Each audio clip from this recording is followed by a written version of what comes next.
Welcome to our Channel 6 special as we look at the firestorm that raged through Laguna Canyon.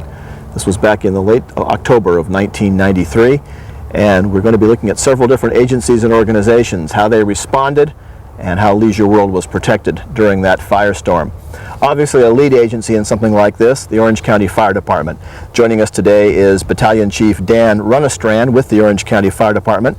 And Chief, first of all, welcome to our program today. Thank you very much. Glad to be here. You are a battalion chief. I understand at any one time there's 6 of you on duty throughout the county. That's correct. We're strategically placed around the county, and Leisure World is in Battalion 4, and then I'm in Battalion 6, which is just to the south. Laguna Niguel is my office. When the fire broke out here in Laguna Canyon on the 27th of October, Orange County was already beginning to be spread a little bit thin with units helping out throughout Southern California, correct? That's correct. We had 2 or 3 strike teams that were out of the county up in Santa Barbara area and working on fires up there. And then we also had the Stagecoach Fire, which is Anaheim Villa Park area, that had a lot of our resources and was a big drawdown for us. Mm-hmm. This particular fire here in Laguna Canyon brought in units from all over the state of California. Specifically, the lead agency was yours, Orange County Fire Department. Give us a brief scenario of the fire, how it progressed, and how you folks fought it. Okay, the fire started in our protection area in the county of Orange, and however, it was clear right away that it was going to move into Laguna Beach at the very least. We immediately started a joint or a unified command with Laguna Beach, so they were brought in right away, their fire and police. And because of the winds and because of the burning conditions that day, we knew that we were going to have a big fire.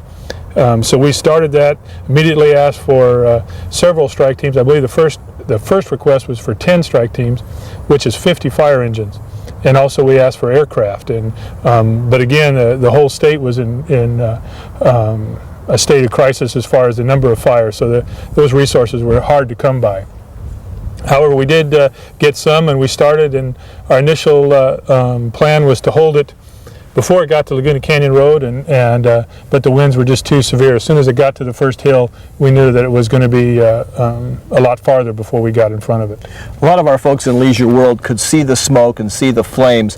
My understanding is that no time Leisure World was ever in any imminent danger. Not in imminent danger. There were a number of times that had the conditions changed on us, and as they did several times, if the fire would have been in one spot when it changed rather than another, then it could have jumped Laguna Canyon Road higher up and then could have put the backside of Leisure World into some danger. But we were careful to keep that from happening. Explain briefly how the mutual aid concept works. When one jurisdiction such as yourself has a problem that's really bigger than it can handle, how does this work statewide? Statewide, the idea is that we recognize that no fire department can take care of any catastrophe that could happen to them. And so we've all agreed to share our resources, and we have what's called an incident command system, which is a way of running incidents that is common throughout the state. So if we go to Oakland or we go to Ventura, we're going to fight the fire the same type of a way. So when they come down to us, they know how they fit in. So we don't have to tell them, okay, this is where you belong or whatnot. They know exactly how they fit in. As far as the charging for that, the first 2 hours in most of the mutual aid for the immediate areas, the first 2 hours is done free, or the agency providing the assistance pays for that. But after the 2 hours, then it's chargeable to whoever the incident is chargeable to. Let's talk about this particular fire. Obviously, you were fighting Stagecoach, Ortega, a variety of fires. This particular one here, we think it was arson started. That's correct. That's the way we're going. We've ruled out any natural cause, and so there is an outside chance that it could be an accidental type of a thing. However, there's nothing exactly sure of what that is. We have created a task force, multi-agency task force, to investigate this fire and to try to find out exactly who started it. Mm-hmm. A lot of people were concerned about the fact that there was a possibility for evacuation. What's the process in your working with evacuation? I know you had to do some evacuation in Laguna Beach. How does that process handled? We got real fortunate. Again, our initial incident commander saw that potential early on, got the Sheriff's Department and Laguna Beach Fire together, and the evacuation responsibility is of law enforcement. And they did an outstanding job. They came up with an evacuation plan that, rather than like what happens in some emergencies, everybody evacuates at the same time and it's a log jam. They did a real systematic, orderly evacuation that, having been on the fire from the very beginning, it was outstanding, the amount of people we moved without causing us any problems. Most of our viewers are familiar with the red trucks and engines that we see at Station 22 in Laguna Right. Hills. In addition to that type of equipment, what specialized equipment was brought in for this particular fire? Well, we had all of our command equipment. So to do the administrative part, we had our big Command 2 bus, we had our Command 1 bus. So we had those type of things. Plus we had those engines out of Station 22 are what are called Type 1 or triple combination pumpers. They're primarily structure engines. Type 2 engine is a combination that can do that type of firefighting, plus it can also fight wildland fires. And we had several of those, several strike teams of those. And then a Type 3 engine is what we refer to as a brush engine. And it's designed primarily for off-road type fires. So we had those. We had lots of hand crews, bulldozers. We had the aircraft, fixed wing and rotary wing aircraft. So there was just about everything that the fire service has to offer. We used it on this incident. In addition to Orange County firefighting units, you had units from around the state and even some from some federal jurisdictions, I understand. That's correct. The Forest Service was here, and I'm not sure of all the different agencies that were here, but I know in a particular division that I worked on, I had 2 strike teams from Sacramento, 2 from LA County. I know Ventura was here. There were a number. San Diego was up here. We had a lot of resources from around the state. One of the areas people have wondered about was the factor of the construction, the type of construction that we all enjoy here in Southern California, especially in the Laguna Beach area. Houses are now being rebuilt, and we understand some of those houses are now using the same construction that was used prior to the fire. Have you no control over how they can build their houses? Well, Orange County Fire Department doesn't have any control over the city of Laguna Beach, and I'm not exactly familiar with the type of construction they're putting in. But the wood frame construction, the wood frame stucco on the outside, drywall on the inside, isn't as much of the problem as the type of roof that they choose to use. If they're going back to a wood shake roof, because it is nice and it's rustic and it looks, like we all think of an area like this, those are just, even if they treat them and they spray them, it just doesn't work for very long, and so that's scary. So, and again, I'm not familiar with what they're putting on the roof, but I would hope that it'd be some fire retardant roofing. That's one thing that burned were the houses, although we understand 1,000 houses were saved, over 300 were lost in the fire. No loss of life. That's right. There was obviously quite a bit of burning in this area in Laguna Canyon and the natural vegetation. What about control of the natural vegetation? Some people would advocate clearing away from structures, clearing away from, say, the wall of Leisure World. Other people would say maybe we should cut down some of this canyon area from time to time and keep the brush from building up. What's the position of the Orange County Fire Department on that? Well, we advocate a fuel modification, a controlled fuel modification plan.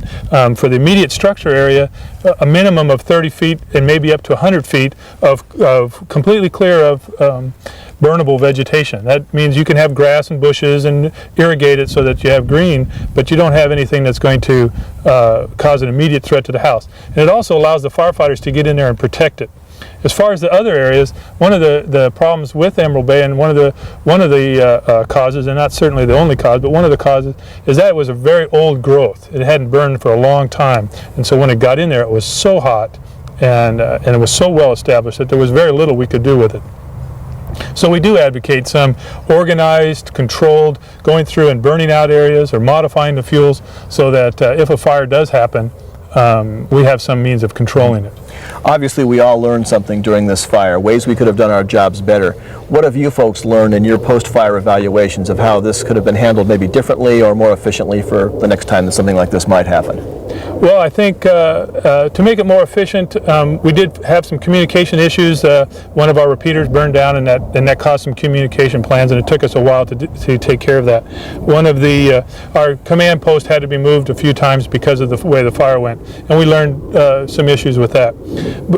Primarily, what we really learned, we reinforced the benefit of a unified command, bringing in the decision makers early, bringing in law enforcement early.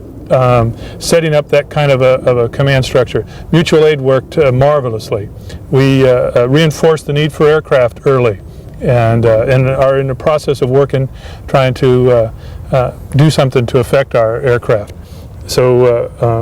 Individually, the firefighters learned a lesson they never would have gotten a chance to see that firsthand. We all walked away a lot smarter than we showed up on the 27th. Chief, thanks for talking with us today. Good to have you with us. Thank you. Another organization that was vitally important during this time of emergency and crisis was the Orange County Sheriff's Department. We had a chance to talk to one of their captains who was involved in the fire situation right here in South Orange County. Captain Tim Simon is the South Operations Division Commander with the Orange County Sheriff's Department. Captain Simon, first of all, what does that job entail? Well, exactly, Rob. What that means is I'm the Division Commander for the South Operations Regions, which has 7 contract cities. Each contract city has a Chief of Law Enforcement Services. There's unincorporated areas still in South County, and each one of those commanders report to me.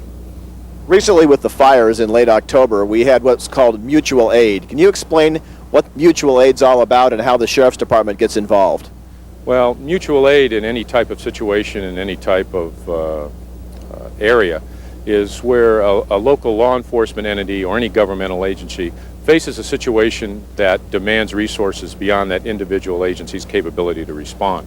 Here in the County of Orange, the sheriff is the chief mutual aid officer. In the particular situation to which you refer, the City of Laguna Beach called for mutual aid, and the Sheriff's Department, along with the California Highway Patrol, various different levels of, obviously, fire service responded to that call. Many of our residents were concerned about regular patrol, regular law enforcement. Was that cut back to allow people to respond to Laguna Beach?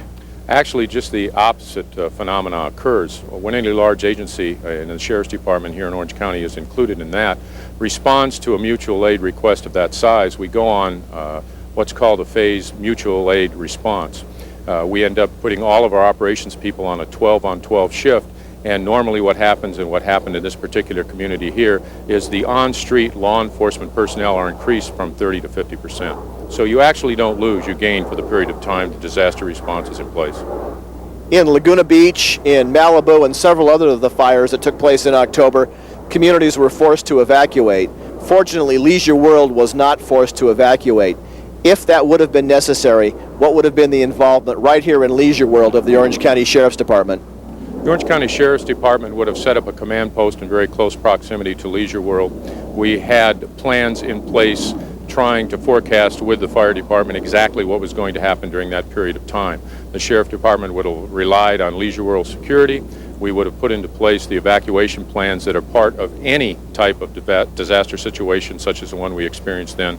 And of course we would have been in here very early on with the Highway Patrol and, as I said, with your security force to move people out. Often following an emergency situation, whether it's a fire or an earthquake, when people have to leave their homes, there's the fear of looters. What would have been your responsibility, and what was your responsibility in a place like Laguna Beach? Responsibility in any kind of situation like that, once the fire situation is settled down, in the instance that we're talking about, is for law enforcement to come in and to dedicate a plan to prevent just such episodes. And here in Leisure World, if that were the eventuality, the Sheriff's Department would, of course, designed a plan and staffed a shift to prevent such occurrences. Early in the fire, all the roads leading to and from Laguna Beach were closed off to allow for the fire trucks and emergency rescue personnel to get in there. Obviously, the public had a high level of interest and concern as to what was happening, relied on the news media. In the midst of all of this confusion and chaos, how do you try and deal with the media? Well, the media is an extremely important resource, believe it or not. It is more of a resource just for information back to the public. It's a resource for the people on scene that are charged with the responsibility of getting the fire apparatus in and out.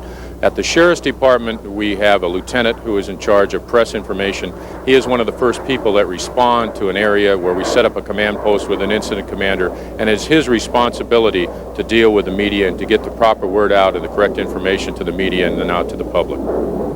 Final question, after it was all said and done, what did we learn that we could have done differently, and what did we do right in this fire?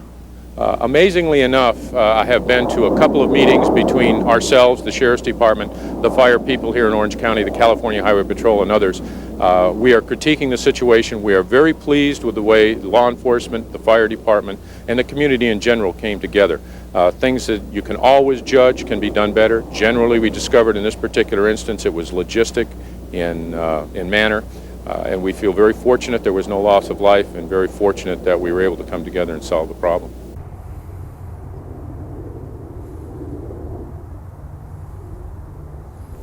As reports of the fire began to come into Channel 6 in the Leisure World Administration Building, we made the decision to send out Channel 6 cameraman Paul Ortiz.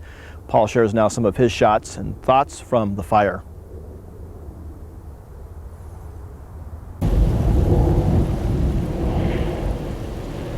On Wednesday, October 27th, a brush fire that began just before noon in the outer reaches of Laguna Canyon would spread to the city of Laguna Beach and leave a path of ruin. Through the day and throughout the night, fire crews worked to save most homes and businesses along Pacific Coast Highway. They stationed engines along miles of roadway. They doused the brush and trees with water and fire-retardant foam. They set backfires, and when the flames finally drew close to their lines, they fought with everything from handheld hoses to helicopters to airplanes. And as the winds blew toward the ocean, the helicopters and airplanes flew so low over the flaming brush that at times they disappeared into the hollows beyond.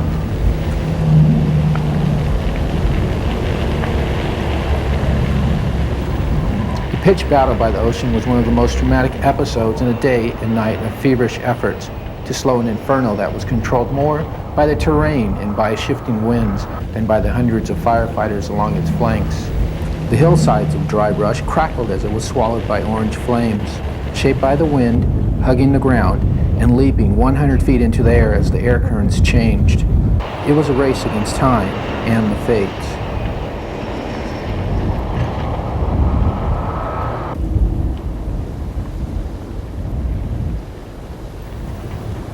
The disastrous Laguna Beach fire would destroy 366 homes and blacken nearly 17,000 acres. Investigators probing causes of the Laguna Beach fire scoured the hills along the seaside community, emerging with evidence that the latest Southern California inferno was the work of an arsonist.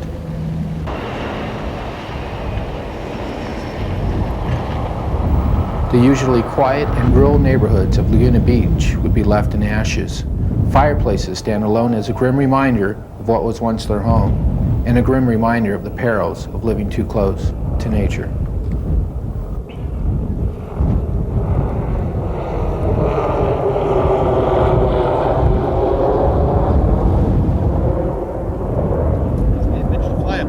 Yeah.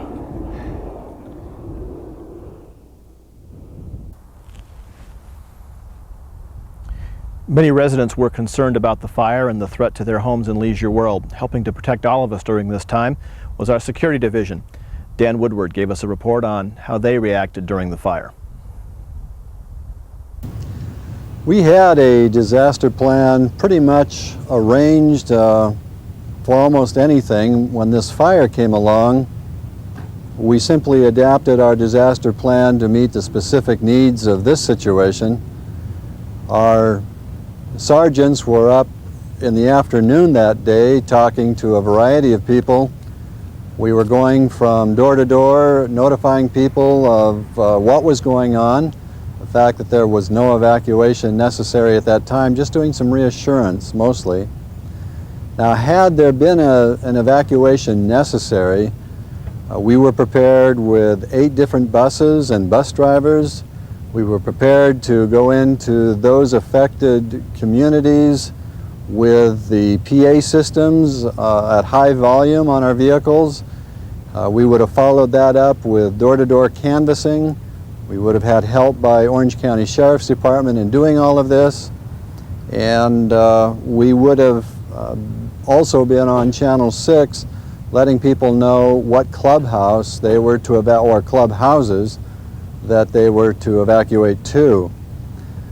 We had a variety of people prepared to receive them, and we never, of course, had to put any of these things into effect, but we were certainly ready with them.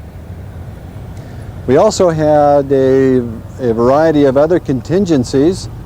I think that's going to be talked about at another point. We had some firefighting apparatus of our own in terms of a pumping trailer, in terms of having pickups with hundreds of feet of hose. We had various PCM staff people standing by to man all of these things, even after hours. 3 PCM directors were here during the night, all night, Wednesday night to make sure that the community was always in safe hands. The reason that people weren't hearing much was that we didn't want to alarm anyone, and we certainly did not want anybody to be overly concerned.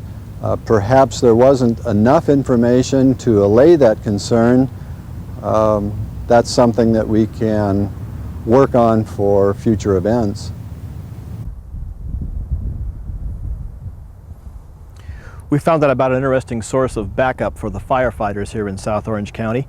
It comes from Milt Johns, who heads our landscaping department here in Leisure World.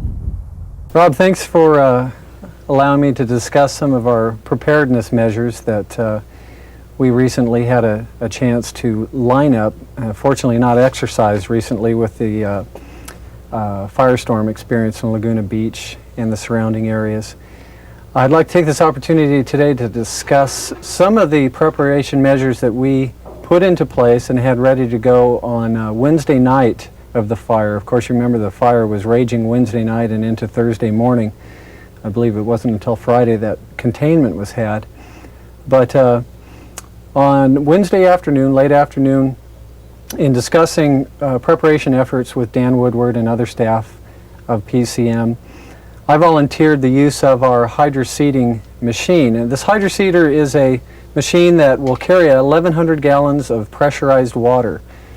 This water can carry for, gosh, a good 100 feet straight up, and it acts on its own standalone power on a V6 engine. It's extremely portable, as you can see. We have over 100 feet of hose that can be taken into remote areas for use. And really, Rob, what we were trying to do with this is just have some sort of standby measure, some sort of additional aid, some sort of backup that we could help if the need arose. We know that this particular unit can't do that much firefighting. It could certainly save a home or two if needed. It can also access water from remote areas if there was a pressure problem or an availability problem. So we were standing ready with this machine. We actually brought it in Thursday morning at about 3 a.m. when the fire started to move back towards Leisure World. The wind had shifted about that time, and we watched it move back over the mountain or the hill that abuts Laguna Canyon Road. So about 3 a.m. we saw the fire coming back over, and I may have reacted a bit soon, but I called in one of our Class 1 drivers to drive the hydroseeder out to the west end of the community and stand ready with it. Fortunately, we didn't need it. We sat there for a couple more hours and realized that if the fire was going to make it to Leisure World, it wouldn't be until perhaps that afternoon or that evening. Rob, this is a close-up of the actual nozzle. You can see the tapering, and the conformation of this nozzle head allows for a real strong lateral stream to be created through this. And of course, we have a working handle on here to control and to move the spray around. This thing gets charged up with a tremendous amount of pressure. It's not like a fire hose as far as pressure goes, but it definitely will give you a good solid kick. This machine, as I mentioned earlier, does typically its usual role is applying seed to newly seeded lawns in Leisure World. And of course, if you're reading the newspapers, you're seeing all the seeding activity that's occurring in Laguna Beach at this time for erosion control purposes. This is the kind of machine that's used in that application. Here at Leisure World, we use it virtually exclusively in reseeding applications. It pumps water just as well as it does a seed mix. So as I said earlier, we had it standing ready to go. The pickup that this truck is, or that this unit is hooked to, is not unlike the truck that we also had standing ready, full of over 1,000 feet of garden hose. The operator that we had up here at 3 o'clock Thursday morning, as well as another individual, were both irrigators who know the hose connections in the west side of Leisure World better than I know the hose connections at my own home. So they were also standing ready to hook up garden hoses. You know, it may seem like these efforts are small, but I think that what we were trying to do was simply provide whatever support that we could in the garden hose effort. Rob, this is our smaller hydroseeding unit. It has a 500-gallon capacity compared to the 1,100-gallon capacity of the unit that we just looked at. It has all of the same capabilities as the other unit. It can also spray approximately 100 feet. It has 100 feet of hose that attaches to this point right here. The hose is carried in the back of the truck. This unit is used in horticultural applications in the same way that our larger unit is. However, we simply use it for reseeding smaller patches of lawn areas or slope areas that perhaps need a herbaceous ground cover of annual flowers or something like that, where we simply don't have to mix up as big a batch. However, because it does have a 500-gallon capacity, in my estimation, I'm no firefighting expert, however, I would estimate that that would contribute significantly to a firefighting effort. We were determined to have this machine ready and able to put to work also in case a fire was threatening Leisure World. And as you can see, it is much more maneuverable. As a matter of fact, in its unladen capacity, it can be unhooked from the trailer, or from the truck, I'm sorry, and hand walked into tight areas within the community. Because it is a standalone unit, the unit doesn't require any power source other than the engine that it has with it. So again, this one is ready for any potential fire hazard that Leisure World may embrace. Of course, it would simply be a support to any primary firefighting effort. And also, Rob, next we'll take you in and show you the tool crib and our emergency items that we have ready to both support the crews that are out there in emergency situations, whether it's a fire or a flood or high winds, whatever it may be, to support the crews as well as the equipment. We'll go to that right now.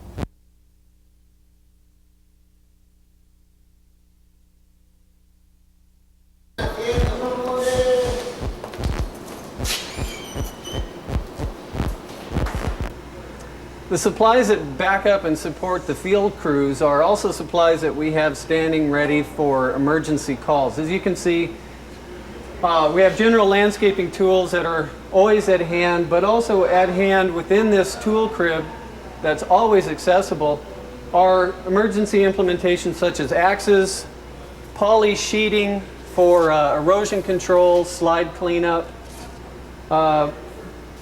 Panning back behind me, we have our emergency generators, heavy-duty chainsaws, sandbags. This is just a small representation of them.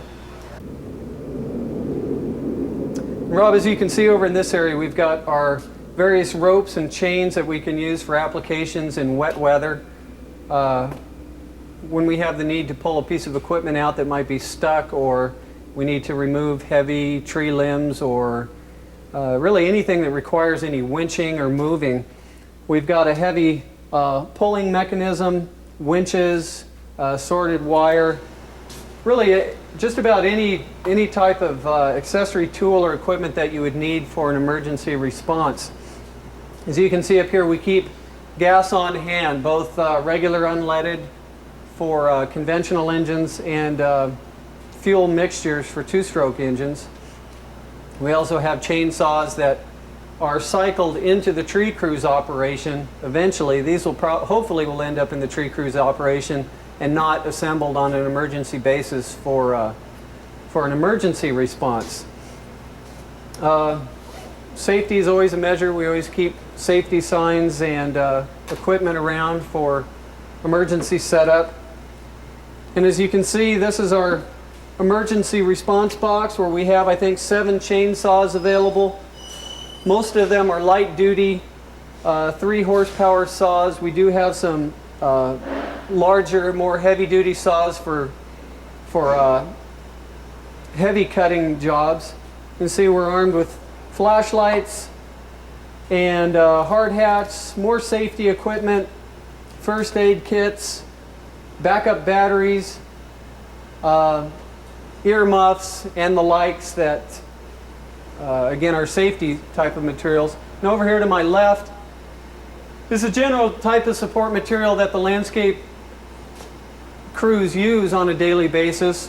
But again, on an emergency basis, we still want to look out for safety. So we have our gloves available for them, dust masks, waterproof gloves, first aid equipment and supplies, really everything that the crew may need.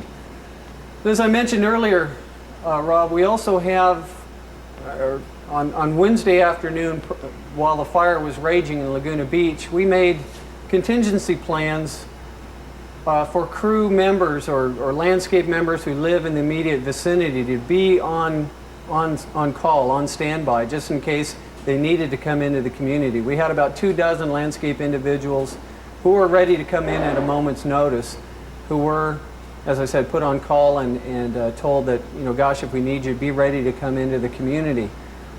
These were individuals who were had special skills, special driver's licenses, special training in the use of heavy equipment, tractors, loaders, and so on. We also had our irrigators who are familiar with the perimeters of Leisure World, who know where all the hose bibs are, or quick couplers, or irrigation stations, and how to activate them if and when necessary.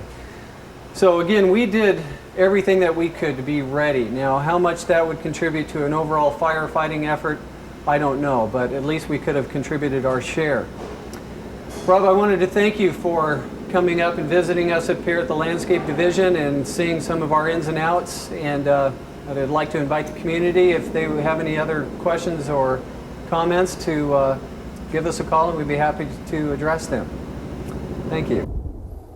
Just over these hills is Leisure World, and the second day of the fire, residents were still concerned about the possibility of damage and danger and even possibly having to evacuate Leisure World. So on the second day of the fire, we sent out George Phelps with one of our Channel 6 cameras, and he brought back some interesting footage of how the fire was being fought on that second day in Laguna Canyon. As you can see, and by the pictures that you will see, the irony of this sign can't be understated.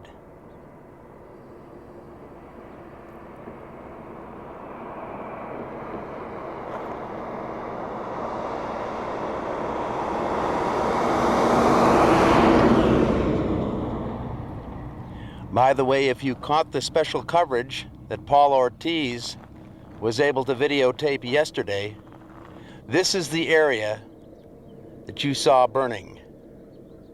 And now it looks like a barren moonscape.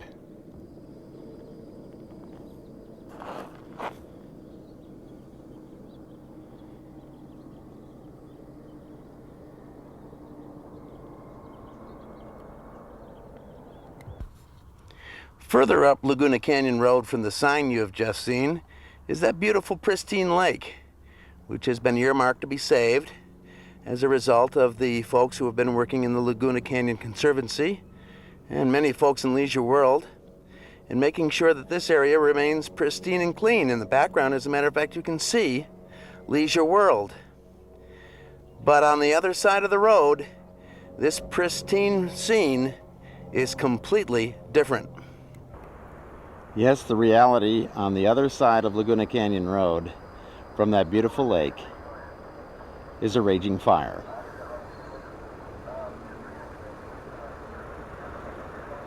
But so long as the Laguna Canyon Road is in the position that it's in, and with all the firemen and equipment that you see on the road, the situation looks good that Leisure World will not be molested by this fire.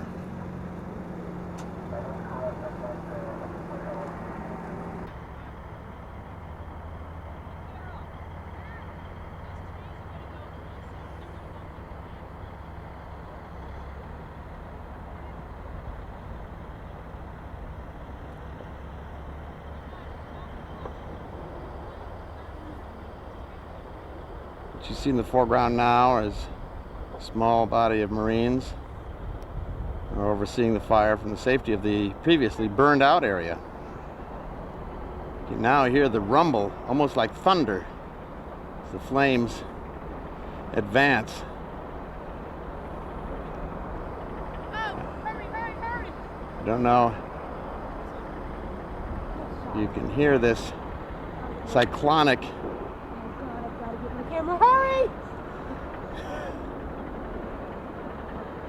See how vicious these flames can get. See how the flames twist, almost making like a tornado effect.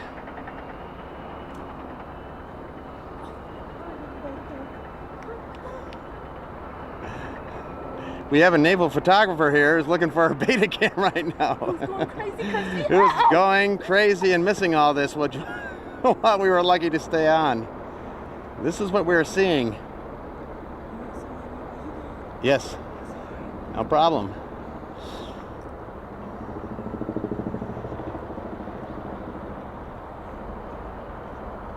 You can see how this flame is operating now. It's like somebody turned on a gas torch. It's going so fast, creating its own wind, sucking up all the oxygen as tongues of flame leap out and create a small, fiery tornado. You can hear it rumbling in the background, I believe. This is absolutely spectacular. And there's that sound of a jet, or so it seemed.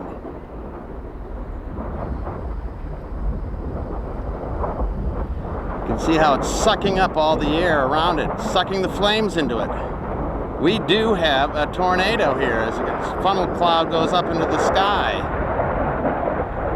A funnel cloud that's created by smoke and flame.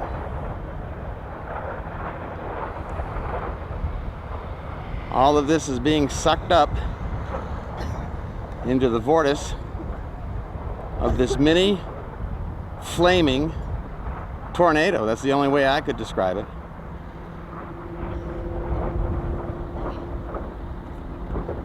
Spectacular. Absolutely spectacular.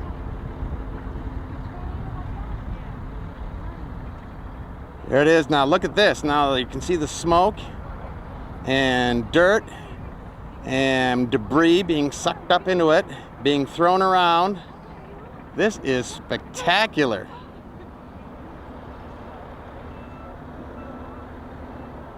Only underscoring one should not fool around with Mother Nature, if you'll pardon an attempt at choice humor. The tornado vortex is still there. We'll stay with it. This is spectacular.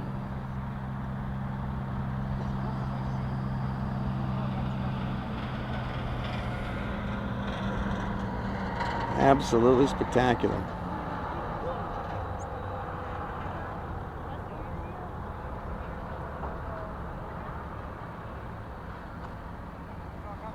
Looks like it's calmed down now. The flames are not being, as you can see on the ground, not being sucked into that area as violently as they were before. So unless I'm calling this wrong, it looks as though that particular flaming tornado is spent. But now we're coming up to those trees we looked at a little bit earlier, and they are now becoming engulfed. And it'll be interesting to see if they create their own spectacular show.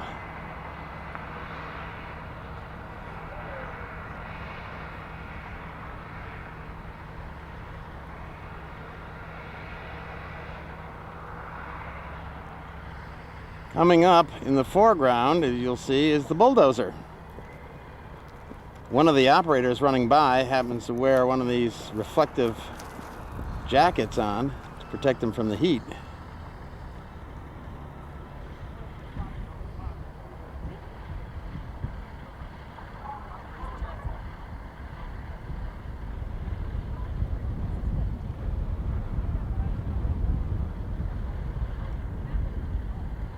As he continues to plow the dirt and remove the fuel from the onrushing flames, as you can see right here.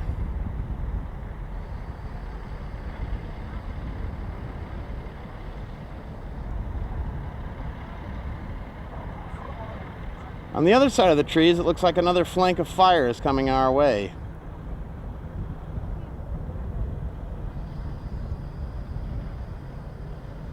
And I think at this point we'll change our position. We're still down the hill a little bit, not very far from where we were just a moment ago, and I'm still observing the phenomena of what appears to be a small mini tornado here, a spinning column of actually smoke. And you can see the fire there being sucked into it. There's not much here to burn though, just grass, no large trees that I can see, at least on this side of the hill. And of course the rising heat entering into that vortex only feeds it and can make it more intense.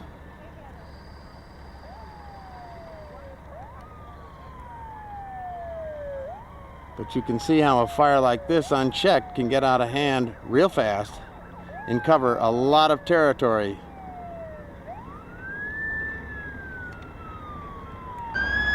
Here we have a whole column of fire engines rushing up Laguna Canyon towards the place where the fire could jump it if it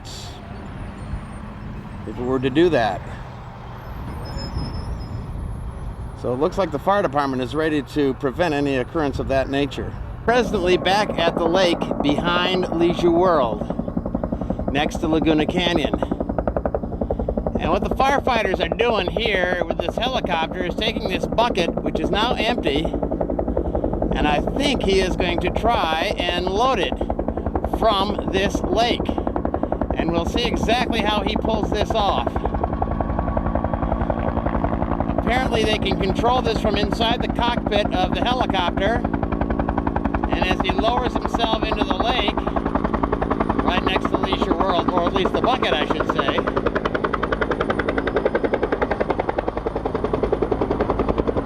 it was blown up by the prop wash of the helicopter and now goes into the lake. It fills up and sinks, and when he has a full bucket, they're able to close the bottom of it, seal it up, and at the appropriate time he will rise up and go out to where he wants to dump the water. We've got tension on the line. Well, no, not yet.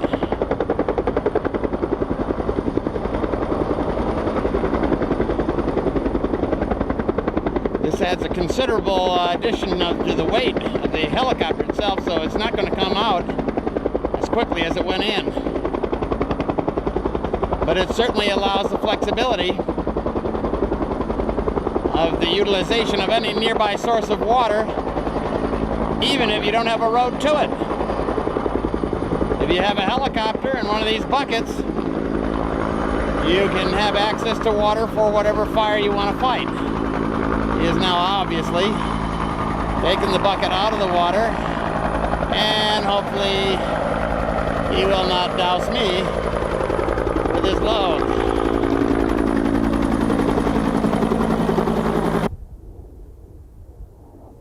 Leisure World residents had a variety of responses to the fire, and one of those who was very much interested in what was happening was Leisure World resident Joe Samet. He's very much involved with our disaster preparedness task force in Leisure World, and Joe talked with us about how they were prepared to help with the fire.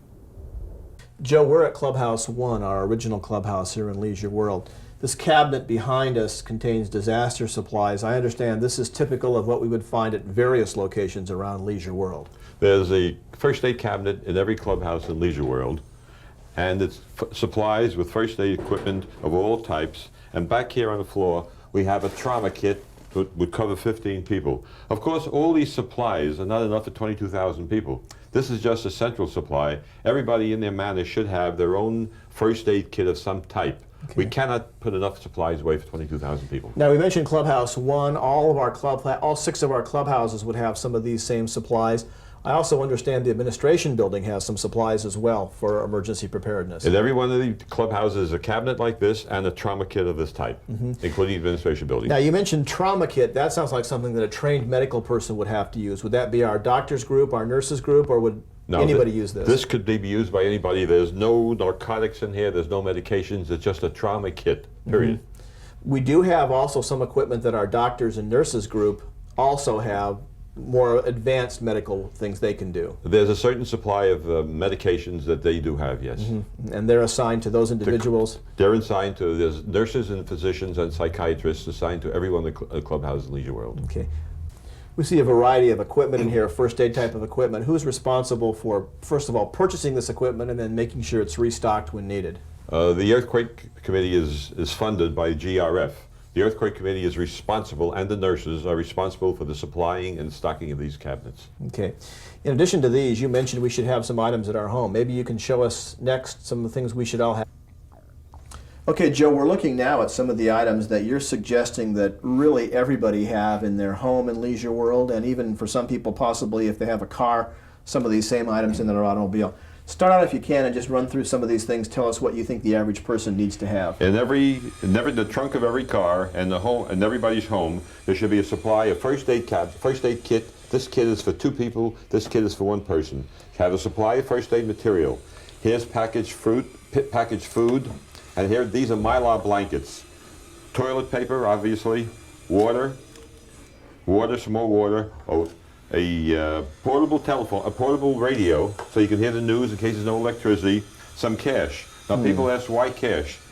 Let's assume that the supermarkets are all closed and people are coming out here by horse and buggy with vegetables and fruits to buy. That's what the cash is, if we're assuming the banks are going to be closed. You should have a pair of walking shoes, and there are some gloves. But this kit here, complete, everybody should have in their manner. As I said again, we cannot supply enough in the first aid kit. Now this is the bag that it comes in. You can buy these little kids' bags for about $10, and you can make up supplies yourself. On May 14th, we will have a mini fair, an earthquake mini fair here in Clubhouse 1. We will have vendors there with this type of material to be sold. So it's May 14th, 8:30 in the morning at Clubhouse 1.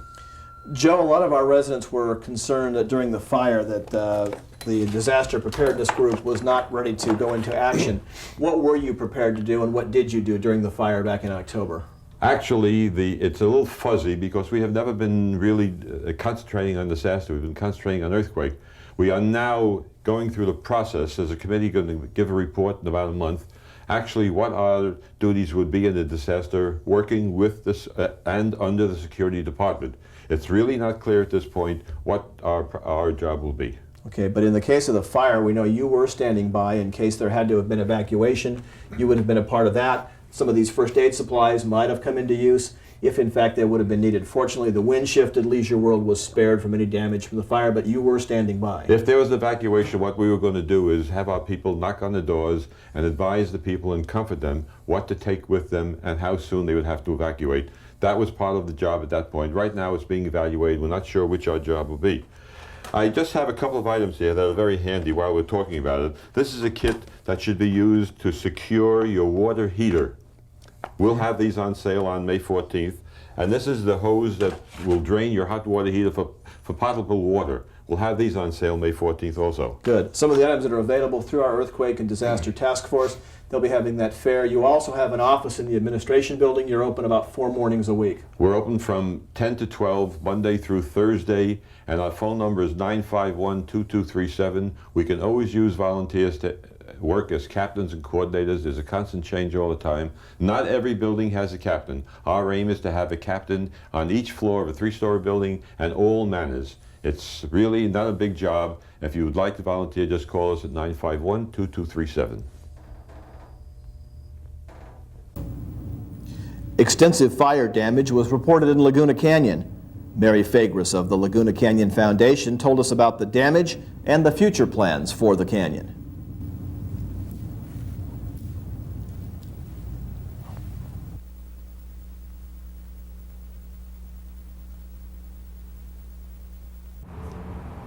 We are looking at a ridge line in a little bowl at the mouth of Laurel Canyon.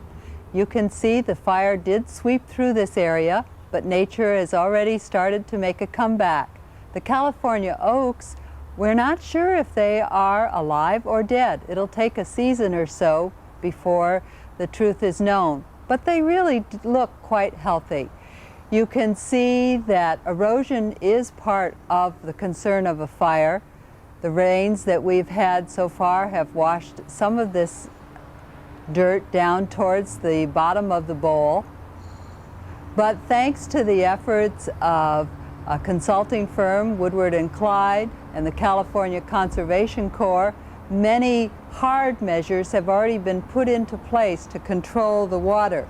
The hay bales that you see are an excellent form of slowing the water down. I think one of the things we've all learned with erosion control after the fire is that you don't try to stop the flood, you just try to direct it and make sure that it will not cause any damage. I'm standing in front of another beautiful old tree that is quite damaged by the fire. Again, it will take a season or two to tell if it's going to come back. I'm Mary Fagris with the Laguna Canyon Foundation. We are at the mouth of Laurel Canyon, a very special area in the Laguna Coast Wilderness Park. The area we're in right now happens to belong to the state of California. They paid $4 million for 82 acres right in this area at the very beginning of our parkland acquisitions in 1990. This tree, as you can see, was damaged by the fire, but the scientists tell us that quite often a tree will grow around the fire-damaged area and return to an even more interesting tree than it is now. Let's hope that's true, for this is truly a beautiful tree. We at the Laguna Canyon Foundation were, of course, devastated by the fire, the day of the fire and the weeks that followed and the months after the fire. But we have great hope that the people who were affected by the fire will be able to restore their lives to as much normalcy as possible. We had many of our volunteers and our donors who lost their homes in the fire, and all of us who live in Laguna Beach have been deeply affected by it. The burning of the land is another question, not one that is of the same importance as the damage that was done to people's property. The land will recover, and it will recover quite easily, as you can see here. The green grass is already starting to sprout naturally. There are all sorts of plants that are beginning to crown sprout. These will happen a great deal within the next month or so. By next spring, the park is going to be very green again. It'll be hard to even tell some of the severe fire damage that happened here. So for the parklands, we know this is nature's way of making the plants better. In fact, most of the plants that belong here are fire regenerative plants. That means in the 50 years or so that seeds have been building up under the ground, perhaps 10, 12 feet under the ground, those seeds have been waiting for an intense fire to sort of set their little time clock in motion. It made me very happy when a scientist explained this to me, and it took away some of the hurt and the sorrow that I felt seeing the land so blackened. But really, it will be a good thing for the plants, and we're all going to be quite surprised to see what comes back in the spring. The fire also has given the county a chance to survey this land like they couldn't have done with all of the growth here before. They are finding sites for possible archaeological finds, canyons they weren't sure existed, or if they knew they existed, they weren't sure how deep they were, some trail areas that will be better than what we had before, a lot of formations, rock formations that were obscured by the heavy growth of sage. These are all very apparent now, and the county and the Laguna Coast Wilderness Park officials are taking this opportunity to make sure that they really have some good understanding of the land. So our feeling is this is a time of regrowth for the land. It is a time for rebuild for those who lost their homes in Laguna Beach and Emerald Bay. And it is a time for us to look forward and to plan so that if a natural fire should happen again, we'll have better means of controlling it so property won't be destroyed as it happened in the last one. We're very excited at the Laguna Canyon Foundation about what is ahead. Just before the fire, in fact on October 15th, the City of Laguna Beach purchased option number 4 for $5 million. This is about 49 acres that is adjacent to Leisure World. It included half of a natural lake, a 12-acre lake, and a very beautiful site. We were not able to announce this very much because the fire happened soon after that and really took away the headline for it. But now we are ready to purchase option 5, and that's 189 acres that is adjacent to Leisure World in the gates 10 and 11 and at the end of Santa Maria Avenue area. We now have until June 1995 to work on that purchase. We have something very special we're working on though, and that is the California Parks and Wildlife Initiative. This will be on the June 1994 ballot. It is a statewide parks initiative, and it has something of interest to many all throughout the state. We will be working very actively with the Leisure World Residents to Save the Canyon Club, telling about the bond initiative and how people in Leisure World can help to be sure that this initiative passes on the June 1994 ballot. That's one of the things we're doing now, and we were planning to do that before the fire. And the fire hasn't deterred us at all. We're going to go full steam ahead. The other thing that we were starting just before the fire was our private gifts campaign. We've been very fortunate to have received as many gifts as we have with a very quiet campaign. Including our state grants that we've worked with the city, we've received over $1 million to help with the acquisition. Now we are going to go actively forward with the gifts campaign. We'll be looking for people who would like to donate $1,000 and more. This is what we're calling our Major Gifts campaign. And all of those funds will go to help acquire the land, option number 5 specifically. We have been lucky at the foundation to receive an operating grant that will cover the majority of our expenses. We've always tried to keep those expenses as small as possible, but we realize now we must go full steam ahead to make sure that we're going to be ready to buy that last option. In case you have forgotten, that's a $33 million purchase price, and it is due in June 1995. But with the California Parks and Wildlife Initiative, with $25 million in that for the Laguna Laurel option number 5 purchase, we know if that will pass, that we will be able to make up the difference and purchase that option 5 to include in the Laguna Coast Wilderness Park. Then our park will be complete. We will be very fortunate to have a land that's so reminiscent of early Southern California right here in our midst of very, very urban Orange County. Well, hopefully you've got a better idea now how different organizations and groups in our area responded to the fire in October of 1993. We've all learned something from this fire, and I think at Channel 6 we've learned that the residents of Leisure World are relying on us to communicate, possibly more effectively, possibly later in the evening. So we've made preparations and plans in case of any future disaster to be able to be on the air longer and provide even better coverage to the folks in Leisure World.